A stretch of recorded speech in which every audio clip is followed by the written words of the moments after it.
Deputy Nazir Ahmad کا novel ابن الوقت پر تنقید کا تجزیاتی مطالعہ۔ ڈپٹی نذیر احمد کے ناول ابن الوقت 1888 پر اردو تنقید نے سر سید احمد خان کے تناظر میں غور کیا ہے، جس کی اولین خبر سر سید کے صاحبزادے سید محمود نے دی تھی کہ اس ناول میں ان کے والد کا خاکہ اڑایا گیا ہے۔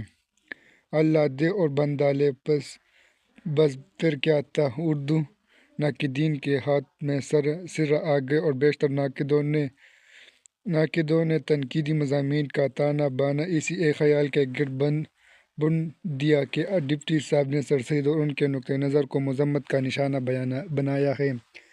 اس ضمن میں ناقدوں نے خیال کے طوطا مینا اڑاتے ہوئے مختلف توجیہات پیش کی۔ ایک بزرگ نے اسے نذیر احمد کی قدامت پسندی گردانا تو دوسرے نے اسے سر سید سے نذیر احمد کے جذبہ رقابت کا نتیجہ قرار دیا۔ ایک صاحب نے اسے سر سید کے نظریۂ تعلیم کی مخالفت قرار دیا تو دوسرے نے اس ناول کی تعبیر کرتے ہوئے ڈپٹی صاحب کو سائنسی اور مادی ترقیوں سے بے نیاز قرار دے دیا۔ ایسی تمام تنقیدی تعبیروں کی بنیاد چند مفروضے ہیں۔ اس مختصر مطالعے میں ہم انہی مفروضات کا جائزہ لیتے ہوئے واضح کریں گے کہ یہ تمام ناول کی تنقید سے زیادہ معاون علوم سے علاقہ رکھتے ہیں اور ان مفروضات کی بنا پر کی گئی تنقید علی گڑھ تحریک کے مختلف افراد کے باہمی تعلقات کا ہی احاطہ تو ہو سکتی ہے، مگر اسے اولی ادبی تنقید کہنا شاید درست نہ ہو۔ ادبی تنقید کا بنیادی سروکار ادب پارے سے ہوتا ہے۔ اس کی تخلیق میں سرگرم شخصیت اور اس پر اثر انداز ہونے والے سماجی عوامل ادبی فن پارے کی تفہیم کی راہ تو آسان کرتے ہیں، مگر ادبی فن پارے کی تحسین میں ان کی حیثیت معاون کی ہوتی ہے۔ ایسی تنقید جو سماجی یا نفسیاتی عوامل کو مرکز میں جگہ دے اور ادب پارے کو پس منظر کے طور پر استعمال کرے، اسے ادبی تنقید کہنے میں تعمل ہے۔ اردو میں ایسے مطالعے عموماً سامنے کی تاریخی معلومات سے زیادہ سروکار رکھتے ہیں اور معروف یا مقبول تاریخی تعبیر پر اپنی بحث مرکوز رکھتے ہیں۔ ادب کے انتقادی مطالعے میں اول تا آخر مرکزی حیثیت ادب کو دی جاتی ہے۔ معاون علوم سے استفادہ نکات کے ذہنی افق کو وسیع کرتا ہے، لیکن اس وسعت کو پنہائیوں میں گم ہو کر اپنی راہ کھوٹی کر بیٹھنا دانائی کے زمرے میں نہیں آئے گا۔ ابن الوقت پر لکھی گئی تنقید ایسے ہی معاون علوم، بلکہ اگر زیادہ احتیاط برتی جائے تو معلومات کی بھول بھلیوں میں کھو کر رہ گئی ہے۔ اوپر درج کیے گئے نقادوں کے بیانات یہ واضح کرتے ہیں کہ ان کے اس ناول سے مطالبات سوانح یا تاریخ تھے۔ ڈپٹی صاحب کا سر سید سے متاثر ہونا، ان سے نظری اختلاف رکھنا یا مسلم ایجوکیشن کانفرنس میں شرکت کرنا نذیر احمد کے ذہن کو سمجھنے میں مددگار ہے، لیکن ان کے ناول پر تنقید لکھتے ہوئے اپنے مضمون کا بیشتر حصہ سر سید اور نذیر احمد کے تعلقات کے بیان کی نذر کر دینا ناول کی تنقید کی ذیل میں شمار نہیں ہوگا۔ اس طرز تحریر کی کم مائگی یہ ہے کہ یہ ادب پارے سے صرف نظر کرتی ہے اور اپنی توجہ ذیلی مسائل جیسے مصنف کی شخصیت، ذہنی صورتحال، اس کی زندگی اور معاصرین سے اس کے تعلقات اور سماجی زندگی کے منظرنامے پر صفحے کے صفحے سیاہ کیے جاتے ہیں۔ ابن الوقت پر ہونے والی تنقید اس حوالے سے خصوصاً غیر اہم مباحثوں کا شکار نظر آتی ہے۔ ان مباحثوں کے عقب میں یہ مفروضہ کام کر رہا ہے کہ ناول مصنف کی ذاتی زندگی سے براہ راست اثر قبول کرتا ہے۔ اس نقطہ نظر کے تحت جب کسی ناول کا جائزہ لیا جائے گا تو تنقیدی تعبیر محدود ہوگی یا تعصبات کا شکار۔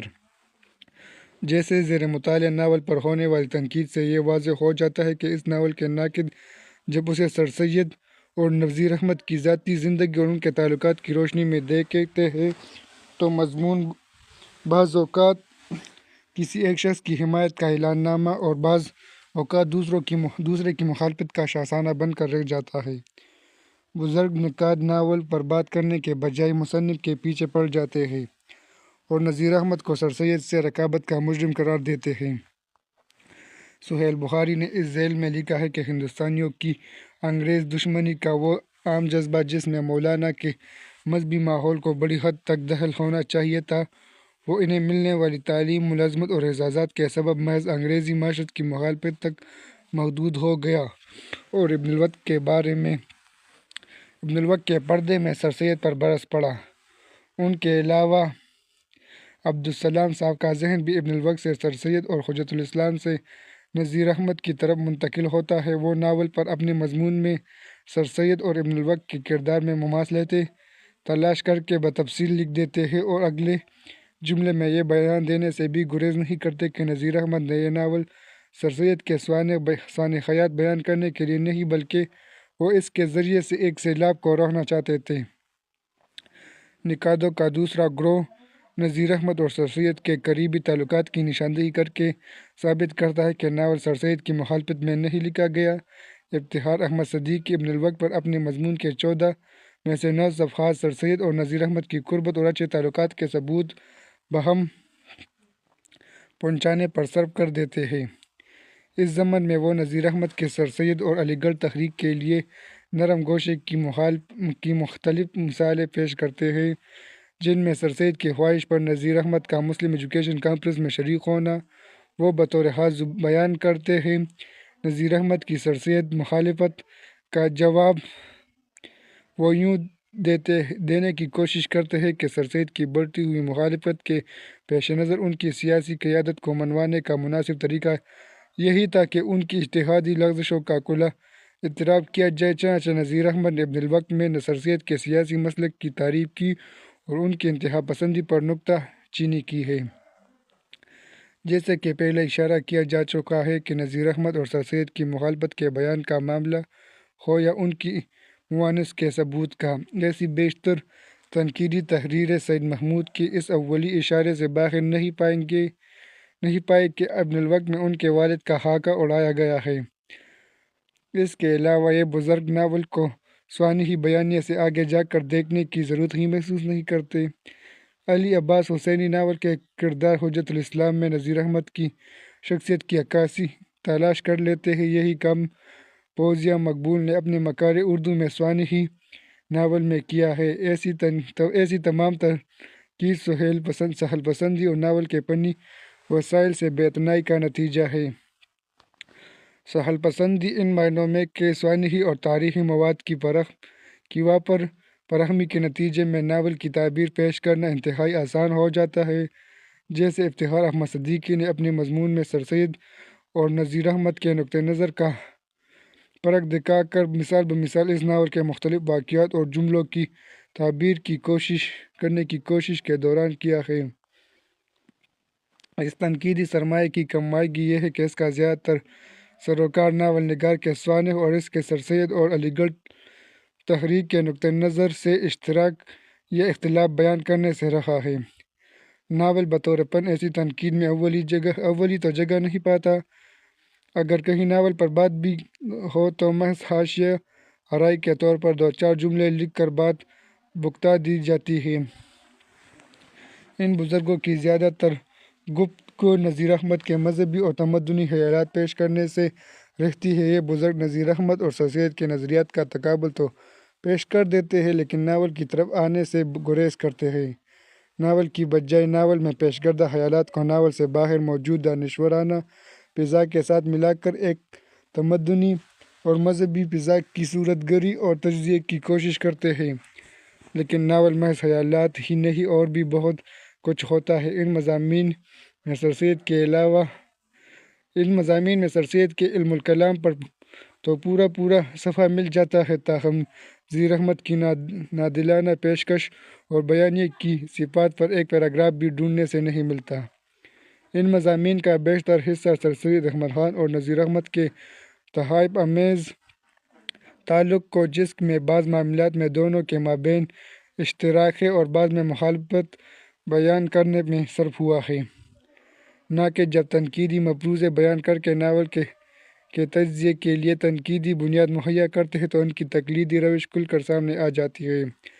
ناول پر ہماری 20ویں صدی کی بیشتر تنقید ماخوذ ہے، جس میں فورسٹر کے تصورات کا غلبہ رہا ہے۔ فورسٹر نے کردار نگاری کی بابت اپنے خیالات کا اظہار کرتے ہوئے نادلانہ کرداروں کو پلیٹ اور راؤنڈ کردار میں تقسیم کیا ہے۔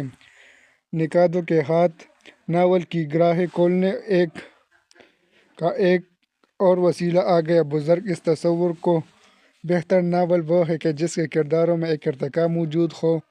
لے اڑے باز بس پھر نذیر احمد کی شامت آئی کہ ان کے کردار پلیٹ یا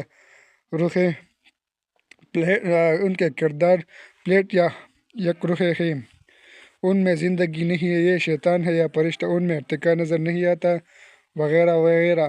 حالانکہ اگر غور کیا جائے تو یہ ایک اضافی ریلیٹیو اصول ہے جو ایسے ناولوں کے مطالعے میں کسی حد تک معاون ہو سکتا ہے جن میں کرداروں کی زندگی کے بیشتر ادوار مثلاً بچپن سے جوانی اور بڑھاپے تک کا تذکرہ موجود ہو۔ ایسے کرداروں میں تو تبدیلی نظر آئے گی۔ اب اگر کوئی ناول محض 2 برس کے دورانیہ کا بیانیہ ہو تو اس کے کرداروں میں ارتقا تلاش کرنا عبث ہے۔ لیکن فورسٹر صاحب تو غلط نہیں ہو سکتے، اس لیے فسانہ آزاد جو محض 2-4 برسوں کے واقعات بیان کرتا ہے، اس کی مذمت ہر حال میں اردو نکادوں کا شیوا ٹھہری، کیونکہ یہاں کرداروں میں جوہری تبدیلی نظر نہیں آتی۔ کردار جیسے آغاز میں انجام تک ویسے ہی رہتے ہیں۔ اب سمجھ میں نہیں آتا کہ 2-4 برسوں میں ہم کردار سے کس تبدیلی کا متقاضی ہیں۔ ابن الوقت کے حوالے سے دیکھیں تو یہاں ہمارے نقاد عجب تضادات کا شکار ہیں۔ ایک طرف تو نذیر احمد مطمئن ٹھہرتے ہیں کہ ان کے کردار یک رخ ہیں اور حیرت افزا بات یہ ہے کہ اسی سانس میں نقاد اس ناول کی ارتقائی بناوٹ پر رتبۃ کرتے نظر آتے ہیں۔ عبدالسلام صاحب بیان کرتے ہیں کہ ابن الوقت میں جاندار کرداروں کی بجائے بے جان ڈھانچے نظر آتے ہیں جنہیں نذیر احمد انگلی پکڑ کر ایک جگہ سے دوسری جگہ لے جاتے ہیں۔ ان کرداروں میں فطری ارتقا نہیں، یہ مشینی اور اس میں ازما ہے۔ اس بنا پر وہ نذیر احمد کو کردار نگاری سے ناواقف قرار دیتے ہیں۔ لطف یہ ہے کہ ایک صفحے بعد وہ ابن الوقت کے کرداروں پر بات کرتے ہوئے نذیر احمد کی کردار نگاری کی تعریف بھی کر دیتے ہیں۔ ایسے واضح تضادات ان ناقدوں کی تحریر کا بنیادی جز ہوتے ہیں جو علم کو عقیدے کے طور پر قبول کرتے ہیں اور تنقیدی آراء کو فارمولہ بنا کر بلا سوچے سمجھے اردو ناولوں کا تیا پاچا کرنے لگتے ہیں۔ سلیم اختر ابن الوقت کا جائزہ لیتے ہوئے اسے نذیر احمد کا نمائندہ ناول قرار دیتے ہیں۔ ان کا خیال ہے کہ نذیر احمد کی مقصدیت انہیں لے بیٹھی، ان میں بصیرت محدود تھی، اس لیے انہوں نے ہنگامی نوعیت کے مسائل کو موضوع بنایا ہے۔ وہ بھی نذیر احمد کے ٹائپ کرداروں پر برہمی کا اظہار کرتے ہوئے اس کی وجہ وہ نذیر احمد کی نفسیات سے ناواقفیت بتاتے ہیں۔ حالت یہ کہ اگر ابن الوقت کے کرداروں میں انہیں متحرک اور ارتقا دکھائی پڑتا ہے تو وہ اسے نذیر احمد کی غفلت کا سبب قرار دیتے ہیں۔ ان کا کہنا ہے کہ ابن الوقت ایک جامد کے برعکس متحرک کردار بن گیا ہے، جس کی وجہ یہ کہ نذیر احمد نے اصغری یا نسوخ کی مانند اسے بنانے سنوارنے کی کوشش نہیں کی۔ گویا ابن الوقت کا کردار نذیر احمد کی فنکارانہ نظروں سے بار بار بچ گیا اور خود بخود ایک متحرک کردار کی صورت میں سامنے آ گیا، جس میں نذیر احمد کا کوئی قصور نہیں۔ ویسے ان بزرگ سے یہ پوچھنا چاہیے کہ اگر کردار نگاری کے لیے نفسیات ہی کامیابی کا ذریعہ ہے تو پرائڈ اور جنگ نے کتنے کامیاب کردار تخلیق کیے ہیں اور ایڈلر اور لاکا ناول نگار کیوں نہ ہوئے؟ ان کے علاوہ محمد احسن فاروقی صاحب نذیر احمد کے ناولوں کو تمثیلی قصے کہنے پر بضد ہیں۔ اس بنا پر وہ نتیجہ نکالتے ہیں کہ نذیر احمد کے کردار تمثیلی مجسمے ہیں۔ ایسے نہیں کہ ہر نقاد نے ابن الوقت کی تفہیم میں علی گڑھ تحریک سے ہی سروکار رکھا ہو۔ انیس ناگی مذکورہ نقادوں کے برعکس ابن الوقت کا بطور ناول مطالعہ کرتے ہوئے نذیر احمد کی کردار نگاری کی تعریف کرتے ہیں، جس کی وضاحت میں وہ نذیر احمد کے کرداروں کی انفرادیت اور انہیں پیش کرنے کے لیے نذیر احمد کی جانب سے کی گئی فنی کوششوں کو تفصیل سے بیان کرتے ہیں۔ ان کی کوششیں نذیر احمد کی طرح دلانہ پیشکش کو نمایاں کر کے سامنے لانے میں رہتی ہیں۔ ابن الوقت کے کرداروں کو یک رخا قرار دینے والے ناقدین اس تبدیلی وضع کو مغرب کی کورانہ تقلید قرار دیتے ہیں۔ ایسے لکھنے میں حامد حسن قادری، ڈاکٹر محمد صادق، مجنو گورکھپوری اور سید عبداللہ شامل ہیں۔ حالانکہ اگر ناول میں ابن الوقت کے معمولات اور اس کی ٹان پر نظر کر لی جاتی تو یہ واضح ہو جاتا کہ اس کا تبدیلی وضع کا فیصلہ شعوری تھا، جیسے کہ انیس ناگی اور محمد ذاکر نے اس طرف اشارہ کیا ہے۔ تبدیلی وضع ایک سوچا سمجھا منصوبہ تھا جس کی دلیل ابن الوقت کی مطلون مزاجی اور پرتجسس شخصیت سے دی جا سکتی ہے، ایسی شخصیت جو طالب علمی کے زمانے سے ہی تاریخ اور جغرافیہ سے دلچسپی رکھنے کے علاوہ عقائد اور تصورات کو آنکنے کی جدوجہد کرتی دکھائی دیتی ہے۔ انیس ناگی کے خیال میں تبدیلی وضع اعلیٰ تمدن، بالغ نظری اور حکام کا نقطہ نظر سمجھنے کا ساتواں در تھا۔ ابن الوقت کی مسٹر نوبل کے ہاتھ دعوت کے بعد کی گئی تقریر بھی اس کے دانشورانہ ذہن کی عکاس ہے۔ یہ الگ بات ہے کہ اس میں بعض جگہوں پر بالواسطہ انداز میں غدر کا الزام ہندوؤں کے سر دھرنے کی کوشش کی گئی ہے، تاہم ابن الوقت غدر کے اسباب پر جو خیر حاصل گفتگو کرتا ہے، جس میں یہ نکتہ کہ انگریزوں کا نامانوس مذہب اور عوام سے بیگانگی ان کے خلاف عوامی نفرت کا سبب بنا، اس کی سطح پر نہ صرف اس ساری صورتحال کو سمجھنے کی کوشش ہے جو 1857 کے بعد ہندوستانیوں کو درپیش تھی، بلکہ اس کے ساتھ ساتھ اس میں مقامی نقطہ نظر بھی انگریزی نقطہ نظر کے بالمقابل جگہ پاتا ہے۔ وہ نوبل صاحب کے اس دعوے کا کہ ہندوستان سے انگریزوں کو زیادہ فائدہ نہیں پہنچا، نہ ہی ہندوستان کی وجہ سے انگلستان میں دولت پھوٹ پڑی ہے، جواب دیتے ہوئے مختلف زاویہ نظر پیش کرتا ہے، جس کا لب لباب یہ ہے کہ ہندوستان سے انگریزوں کو جن فوائد کا سامنا ہے، اس کا پلڑا انگریزوں سے ہندوستان کو ہونے والے فائدے سے بھاری ہی نظر آتا ہے۔ اگرچہ اس کی باتوں جیسے میں گورنمنٹ کے حضور اپنا دل نظر کر چکا ہوں اور قلعے پر انگریزوں کی طرف سے پہلا گولہ داغے جانے پر نوبل کو والہانہ مبارکباد دینا اس کی انگریزوں سے مرغوبیت کا اظہار ہے، تاہم شارپ کے ساتھ اس کی ہونے والی پے در پے جھڑپوں میں اور حجت الاسلام سے لباس کے متعلق ہونے والی بحثوں میں ابن الوقت ایک خوددار اور بشعور کردار کے روپ میں سامنے آتا ہے۔ اگر اس کے کردار کو ناقد کلیت میں دیکھیں تو ان پر واضح ہو جاتا ہے کہ اس میں کسی کا خاکہ اڑانے کا سوال بے معنی ہے اور نہ ہی سکہ نقادوں کو سر سید اور نذیر احمد کے قریبی تعلقات کی صفائیاں پیش کرنا پڑتی۔ ناول کی تنقید کے ضمن میں اردو نقادوں کا ایک اور محبوب مفروضہ کرداروں کا زندہ یا جاندار ہونا ہے۔ ایک بات تو بہت واضح انداز میں سمجھ لینا ضروری ہے کہ زندگی کی تمام تر عکاسی کے باوجود ناول ایک ساختہ بیان ہوتا ہے، جس کے کردار زندگی سے چاہے جتنے بھی مماثل ہوں، وہ تخلیق پن کا نتیجہ ہوتے ہیں، انہیں کسی صورت بھی زندگی کا متبادل قرار نہیں دیا جا سکتا۔ نقاد جب کرداروں کے جاندار ہونے کی بات کرتے ہیں تو وہ دراصل معمولی پن کی بات کر رہے ہوتے ہیں، وہ کرداروں کے عوامی ہونے کا جیسے وہ عام لوگوں کو سمجھتے ہیں یا جیسا زندگی میں لوگ ان کے تجربے کا حصہ بنتے ہیں واویلا کر رہے ہوتے ہیں۔ وہ کسی نادلانہ کردار کی انفرادیت اور غیر معمولی پن کو اس کا جامد پن، شفاف پن، بے جان ہونا قرار دیتے ہیں۔ ناول نگار کو مفید مشورے دیتے ہوئے ان کے ذہن میں یہی بات گھوم رہی ہوتی ہے کہ اگر اس شخص کو ہم تعمیر کرتے تو یہ کیسا ہوتا۔ وہ ناول کے کرداروں کو انسان کے متعلق اپنے ذاتی تصورات کی کسوٹی پر پرکھتے ہیں اور اس معمولی یا عمومی کامن سینسیشل تصور انسان پر جب ناول کے کردار پورا نہیں اترتے تو نقاد کے عتاب کا آغاز ہوتا ہے، جو کبھی کرداروں کے یکروئے پن کی دہائی دیتا ہے اور کبھی ناول کے نامکمل ہونے کے اعلان نامے جاری کرتا ہے۔ ابن الوقت پر لکھتے ہوئے بھی نقادوں نے اسے نامکمل قرار دیا ہے، جبکہ ایک بزرگ نے تو اس کے آخری 100 صفحات کو زائد گردانتے ہوئے ان کے خارج کرنے کا مشورہ دیا ہے۔ ان کا کہنا ہے اگر اس کتاب میں سے آدھے سے زیادہ حصے خارج کر دیے جائیں تو یہ ناول زیادہ دلچسپ بن سکتا ہے۔ کیا ہی اچھا ہوتا اگر وہ یہ نیک کام خود اپنے دست مبارک سے انجام دیتے اور ہمیں بھی دلچسپ ابن الوقت کے مطالعہ کا موقع مل جاتا۔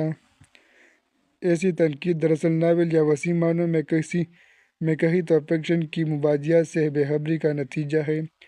دوسرا تحدید اس تنقید کی یہ ہے کہ نقاد اپنی زندگی، اپنی ذاتی شخصیت اور بعض اوقات ذاتی تجربے یا مطالعے سے باہر جا کر پن پارے کو دیکھنے کی کوشش نہیں کرتا۔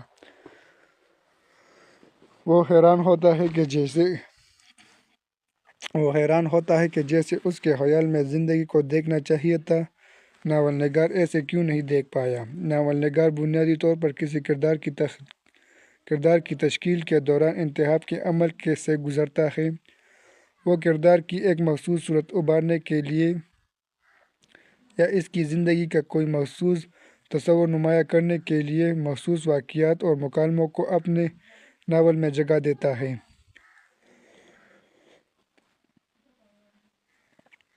یہی اس کی فنکاری ہوتی ہے۔ دیکھنا یہ ہوتا ہے کہ اس فنکاری میں وہ کس حد تک کامیاب ہو پایا ہے۔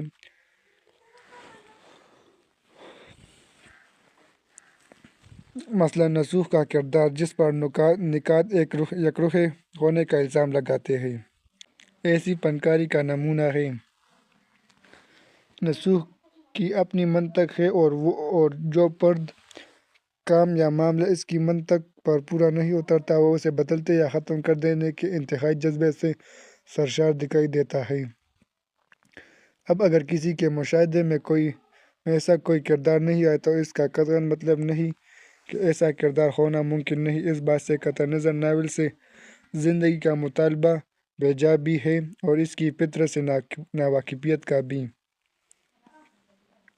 کردار کی کوئی خاص شخصیت نمایاں کرنے کے لیے اس کے خواہی رجحان کی صورت گری کے لیے مصنف ناول میں مخصوص واقعات اور کردار کی زبانی تصورات کا ایک انتخاب پیش کرتا ہے۔ اس انتخاب سے بننے والا کردار ایک فنی تخلیق ہوتا ہے۔ اس تخلیق کو مصنف کے ذاتی خیالات کا چربہ سمجھنا بھی ایک اور مفروضہ ہے جس سے ہماری ناول کی تنقید بری پڑی ہے، جو خواہش زدہ ہے اور بعض اوقات طے شدہ تصورات کو ثبوت بہم پہنچانے کے لیے پن پارے کا محض سہارا لیتی ہے۔ مثلاً نقاد نذیر احمد پر لکھنے سے پہلے یہ طے کر بیٹھتا ہے کہ ان کا تعلق علی گڑھ تحریک سے ہے۔ ان کی ابتدائی تربیت مولویوں کے زیر اثر ہوئی اور انہوں نے انگریزوں کی ملازمت اختیار کیے رکھی۔ ابن الوقت پر ہونے والی بیشتر تنقید اس کے تمام واقعات اور مسائل کی تعبیر انہی معلومات کی روشنی میں کرنے کی کوشش کرتی ہے۔ اگر پہلے سے ہی طے کر لیا جائے کہ نذیر احمد مولوی ہے یا انہوں نے مقصدی ناول یا فاروقی صاحب کے لفظوں میں تمثیلی قصے لکھے ہیں تو ان کے فن سے نہ تو انصاف ممکن ہے اور نہ پہلے سے بنائی ہوئی آراء میں کسی اضافے یا اختلاف کی گنجائش رہ جاتی ہے، بلکہ پورا مضمون چبائی ہڈیوں کو جھنجھوڑنے کا عمل بن کر رہ جاتا ہے۔ اگر نذیر احمد کرداروں کو اپنے مقصد کے تابع رکھتے اور کردار ان کی شخصیت کا چربہ ہوتے تو ان کے تمام ناول ایک ہی جیسے کرداری خصوصیات کے حامل ہوتے۔ نذیر احمد کے ناولوں کی دنیا میں اصغری اور اکبری کے علاوہ نصوح، کلیم، ظاہردار بیگ، ابن الوقت، حجت الاسلام ایسے کتنے ہی کردار ہیں جن کی شاید ہی کوئی خاصیت دوسرے سے ملتی ہو اور جنہیں بآسانی ایک دوسرے سے الگ پہچانا جا سکتا ہے۔ کرداروں کا یہ تنوع ان کے تخلیقی ذہن کا نتیجہ ہے، مقصدی انا کا نہیں۔ ابن الوقت پر اردو تنقید کا ایک اور پسندیدہ مفروضہ مشرقی یا قومی تہذیب کا ہے۔ عبدالسلام صاحب نے لکھا ہے کہ نذیر احمد مشرق اور مغرب کا تصادم پیش کر کے مسلمانوں میں ایک متوازن مذہبی اور مصلحانہ زندگی پیدا کرنا چاہتے تھے۔ زینت بشیر نے اس ناول کو نذیر احمد کی مغربی تہذیب و تمدن کے سیلاب بلا کو روکنے کی کوشش قرار دیا ہے۔ مولوی نذیر احمد کے ناولوں میں اسلامی معیشت کی مکالہ نگار کا کہنا ہے کہ نذیر احمد نے اس ناول میں یہ ثابت کرنے کی کوشش کی ہے کہ مذہب اسلام ایک مکمل ضابطۂ حیات ہے اور مذہب کے ساتھ اسلامی معیشت بھی اسی کے لیے اس قدر ضروری ہے جس طرح زندگی بسر کرنے کے لیے کرنے کے دوسرے لوازم، کیونکہ ایک مسلمان غیروں کی معاشرت اختیار کر کے نہ تو اپنے معاشرے میں پرامن زندگی گزار سکتا ہے، نہ غیروں کی نظر میں مستحسن بن سکتا ہے۔ مجنو گورکھپوری صاحب کے بقول نذیر احمد کے ناول مستقل تنبیہ ہوتے ہیں مغربی معاشرت کی کورانہ تقلید کے خلاف۔ افتخار صدیقی کے مطابق نذیر احمد بھی سر سید کی طرح قوم کی اصلاح چاہتے تھے، مگر ان کے قلبی ماہیت کے تصور کے برعکس وہ قومی خودی اور قومی کردار کو برقرار رکھتے ہوئے ایک جائز خط کے اندر اصلاح چاہتے تھے۔ یہ تمام آراء خط سے بڑھی ہوئی عمومیت کا شکار ہیں۔ ابن الوقت کو ہندوستانی مسلمانوں کا نمائندہ قرار دینا، اس لیے اس کے کرداروں کو ضرورت سے زیادہ سادہ اور سمپلیفائی کر کے دیکھنا ہے۔ اس کے علاوہ دلی کے ایک رہائشی کو مشرق کا نمائندہ قرار دینا اس سے بڑا ظلم ہے۔ اس طرح کی لفظنی دیگر زبانوں میں ملتی ہے یا نہیں، اس بارے میں کوئی رائے دینے سے معذور ہوں، البتہ اردو میں تو یہ بہت عام ہے۔ ذرا اسی بات کو عالم اسلام اور مشرق تک پھیلا دینا۔ اردو نکات کے بائیں ہاتھ کا کھیل ہے۔ اسے اتنی سی بات بھی یاد نہیں رہتی کہ برازیل میں مشرق میں چین، جاپان، وسطی ایشیا، جنوب مشرقی ایشیا، عرب دنیا اور افریقہ بھی شامل ہے۔ عمومیت ایک ایسی کمزوری ہے جو کاہلی سے پیدا ہوتی ہے، مگر اس کے مضمرات بہت گہرے ہوتے ہیں۔ ابن الوقت ایک شہری مسلمان ہے۔ اس کا مسئلہ ہندوستان کے متنوع اور مختلف پرپیشہ مسلمانوں کا مسئلہ قرار نہیں دیا جا سکتا۔ یہ بنیادی طور پر ملازمت پیشہ شہری اور اشرافیہ کا مسئلہ تھا، جسے ناقدین قومی اور بعض اوقات مشرق کی تہذیب کا مسئلہ قرار دیتے ہیں۔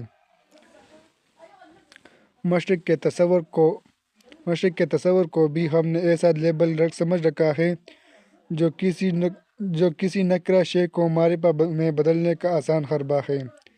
جیسے اب مقبولیت کے لیے ہمارے ہاں کسی مظہر کے ساتھ اسلام لگا لینا فیشن بن گیا ہے۔ اسلامی شاعری، اسلامی لباس اور اسلامی فلمیں گویا اسلام ایک اسم صفت ہے جس کو سامنے لاتے ہی نئی معنویت پیدا ہو جاتی ہے۔ ابن الوقت کے مسائل کو مشرقی قرار دینا مشرق کا ایک نیا تصور قائم کرنا ہے، جس میں صرف شہری مسلمان شامل ہے اور وہ بھی ایک مخصوص زبان اور ثقافت کے حامل۔ اس تردید سے برازیل کے ایسے تمام افراد جن کا تعلق دیگر مذاہب، ثقافتوں یا لسانی گروہوں جیسے ہندو مت، بدھ مت، سکھ مت اور وادی سندھ، جنوبی ہندوستان اور بنگال وغیرہ سے ہے، وہ مشرق سے ٹاٹ باہر کر دیے جاتے ہیں۔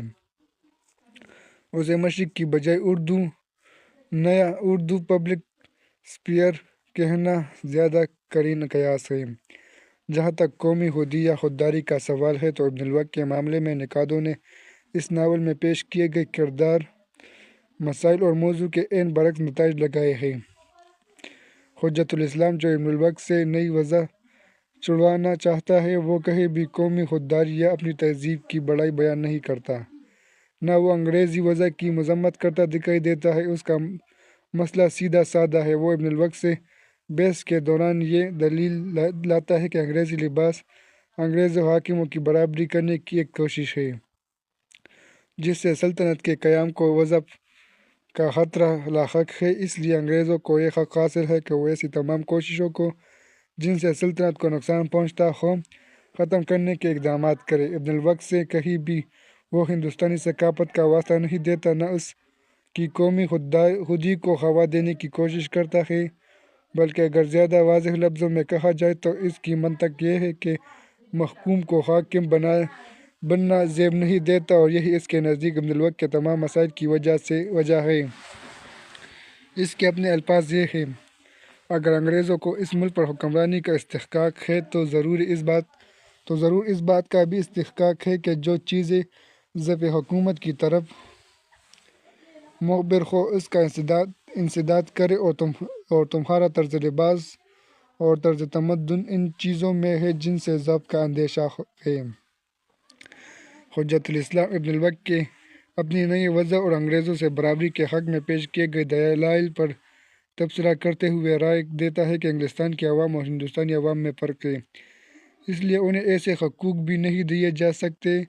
اس کے علاوہ اسے ہر پہلو سے انگریزی عملداری رحمت الہی معلوم ہوتی ہے۔ اب حجت الاسلام کے اس نقطۂ نظر کے بعد اشفاق محمد خان صاحب کا یہ کہنا کہ اس ناول میں مشرق اور مغرب کی تہذیبوں کا موازنہ کیا گیا ہے اور انگریزوں کی اندھی تقلید پر طنز کیا گیا ہے، سمجھ سے بالاتر ہے۔ ابن الوقت سمجھتے کہ مساوی ہے، نامحض دو چار انگریزوں کو مغرب قرار دیا جا سکتا ہے۔ اس کے علاوہ ناول میں موازنے کی کوئی صورت بظاہر نظر نہیں آتی۔ ابن الوقت پر کی گئی تنقید کا بیشتر حصہ سر سید اور علی گڑھ تحریک سے متعلق رہا ہے۔ اس تنقید نے ناول کا بطور فن جائزہ لینے کی کوشش کم ہی کی ہے۔ جہاں کردار نگاری پر بات کی ہے، وہاں بھی ناقد کرداروں کو نذیر احمد کا چربا قرار دیتے ہوئے ان کے تصورات کا جواب نذیر احمد سے لینے کی کوشش کرتے رہے ہیں۔ تاریخی واقعات کی تعبیر میں بھی گہرے تاریخی شعور کی خبر نہیں ملتی۔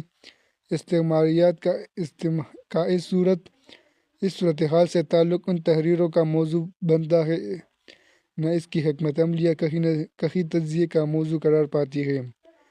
ناقدین اگر ناول کے جائزے کے دوران حجت الاسلام کی گفتگو اور اس کے طرز عمل کو نذیر احمد کے طنزیہ اسلوب میں دیکھتے تو پھر نتائج یکسر مختلف ہوتے، جس کی ایک صورت یہ ہے کہ حجت الاسلام کا انگریزی حکومت کو ضبط سے بچانے کی کوشش کرنا، اس کے بارے میں رائے دینا کہ اگر وہ غدر کے دوران ہندوستان میں ہو تو ابن الوقت سے بڑھ کر انگریزوں کی مدد کرتا، اور حجت الاسلام کا مصلحت پسندانہ رویہ جس میں مذہبی شعائر کی پابندی کرتے ہوئے انگریزی عملداری کا بہترین کل پرزہ بن جانا وغیرہ